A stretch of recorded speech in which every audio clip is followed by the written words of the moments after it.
at the age of 16, moved to the United States with $200 in a suitcase, went from pressure washing basketball courts, cleaning toilets, flipping wings at a Buffalo Wild Wings, sleeping in my car for a time being. It was about like 4 or 5 months, to eventually getting exposed to Bitcoin. I heard of Bitcoin in 2015 for the first time. And when I often tell this story, people are like, "What? Well, Luke got lucky." I don't think I got lucky. I was exposed to information, but that doesn't mean that you need to necessarily act on that information.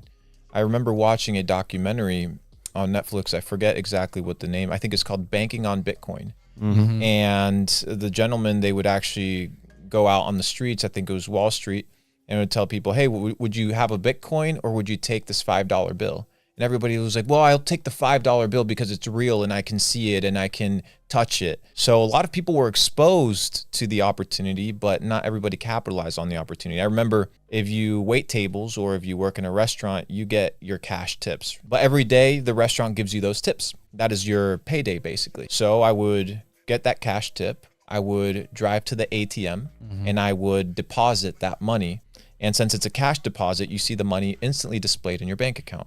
So I would instantly get on my computer and I would go to an exchange called Bitstamp. So I would every single day use 50% of my money that I would make that day to buy Bitcoin. At that time, it was a couple $100, 500, 600 bucks. This was the end of like 2015, 2016. So pre the bull run of 2017. Yeah.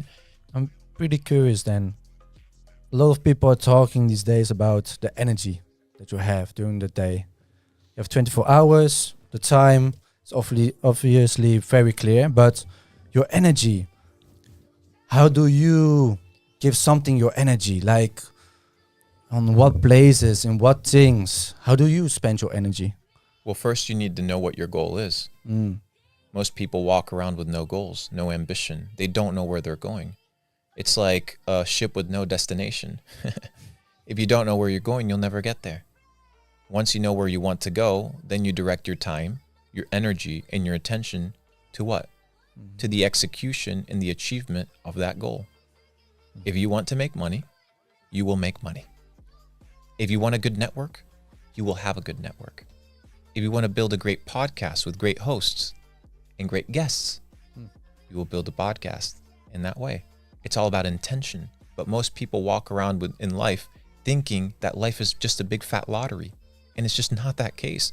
Those that live by the lottery of life most likely end up losing because you're just gambling.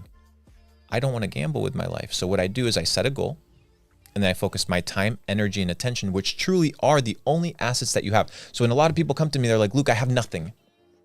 Brother, you and I have the same exact thing: time, energy, and attention. But what you use your time for, it doesn't yield a return. What I use my time for yields a return. You get paid in proportion to the difficulty of the problems that you solve. Elon Musk said that once.